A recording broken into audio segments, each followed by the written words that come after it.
ایک آدمی بیان کرتا ہے کہ میں بھی حج پہ جا رہا تھا، میں نے دیکھا ایک نوجوان ہے، بڑا خوبصورت ہے، چہرے پہ جاہ و جلال ہے، تو وہ کیا کر رہا ہے؟ قافلہ میں ہے حاجیوں کے، وہ نوجوان اپنا سامان بھی اٹھاتا ہے اور باقی حاجیوں کا بھی اٹھاتا ہے۔ میں قریب گیا، میں نے کہا نوجوان تو دوسروں کے کام کرتا ہے، اپنا کر، مال کما، پیسہ کما۔ کہتا ہے اس نوجوان نے بڑے اطمینان سے مجھے کہا ہم تو دنیا کو مال دینے والے ہیں، لینے والے نہیں ہیں۔ جا کہتا ہے میں پیچھے چلنے لگا، قافلہ ایک جگہ پہ رکا تو میں نے جا کے کہا کہ میں چلے معذرت کرتا ہوں کہ میں نے یہ جملہ کیوں کہا ہے، تو بہرحال امام کے سامنے کہتے ہیں میں گیا اور میں نے کہا کہ مجھے معاف کر دیجیے۔ ابھی پتہ نہیں ہے کہ امام ہے یا کون، توجہ ہے نا، پتہ نہیں ہے اس کو کہ یہ امام ہے، حجت خدا ہے، امین اللہ ہے، فرزند رسول خدا ہے، اس کو کوئی پتہ نہیں ہے۔ دیکھ کر اس نے جب کہا نا کہ مجھے معاف کر دیجئے تو امام نے قرآن کی آیت پڑھی، انی غفار لمن تاب وعمل صالحا ثم اهتدى۔ امام علیہ السلام نے پڑھی کہ اللہ فرماتا ہے میں بخش دینے والا ہوں اس کے لیے جو توبہ کرتا ہے اور نیک عمل کرتا ہے اور پھر ہدایت یافتہ ہو جاتا ہے۔ میرے دل میں چیز داخل ہوئی اور دماغ میں کہ یہ کوئی عام بندہ نہیں ہے۔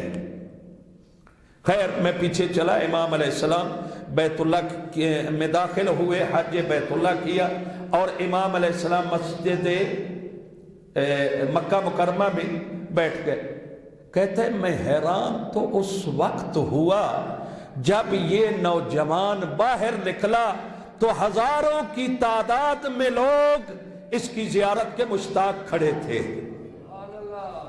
اس کی زیارت کے لیے مرحبا کی آوازیں اور ادھر ادھر سے خوش آمدید کی آوازیں آ رہی تھی۔ کوئی دست بوسی کر رہا ہے، کوئی قدم بوسی کر رہا ہے، کوئی پیشانی چوم رہا ہے، کوئی السلام علیکہ یا اپنا رسول اللہ کہہ رہا ہے، السلام علیکہ یا حجت اللہ کہہ رہا ہے، کوئی باب الحوائج کہہ رہا ہے۔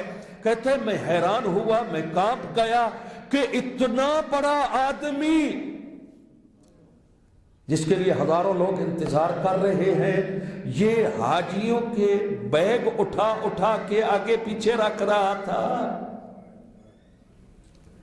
کہتے ہیں میں نے جب یہ جملہ کہا نا تو امام نے مڑ کر میری طرف دیکھا، کہا یاد رکھو ہم امت کے لیے رحمت بن کے آئے ہیں، زحمت بن کے نہیں آئے، ہم لوگوں کی خدمت کے لیے آئے ہیں۔ یہ امام نے جملہ فرمایا۔ میرے بھائیو دوستو، رؤوف امام ہے، اہل سنت عالم دین دمشقی ہے، کہتا ہے هو الامام کبیر القدر وعظیم الفضل۔ موسیٰ کاظم کون ہے؟ وہ امام ہے جو عظمت کے اعتبار سے بہت بڑا ہے۔ هو الاوحد، سنی عالم دین کہتے ہیں کہ زمانے میں اس جیسا کوئی اور نہیں تھا، سب سے باعظمت، سب سے باوقار، سب سے بڑا عالم، سب سے بڑا باعزت یہی امام تھا۔ اور پھر کہتے ہیں کیا کرتے تھے امام؟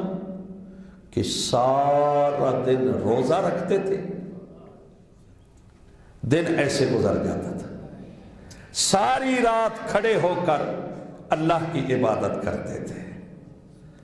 اور میں اور آپ اکٹھے ہیں نا آج یہاں، میں کہوں گا اے موسیٰ بن جعفر اور اے امام رضا، ہم وہاں آ کر تو تعزیت پیش نہ کر سکے، نہ ہم بغداد پہنچ سکے، نہ ہم مشہد پہنچ سکے، ہم یہاں سے تجھے تعزیت پیش کرتے ہیں۔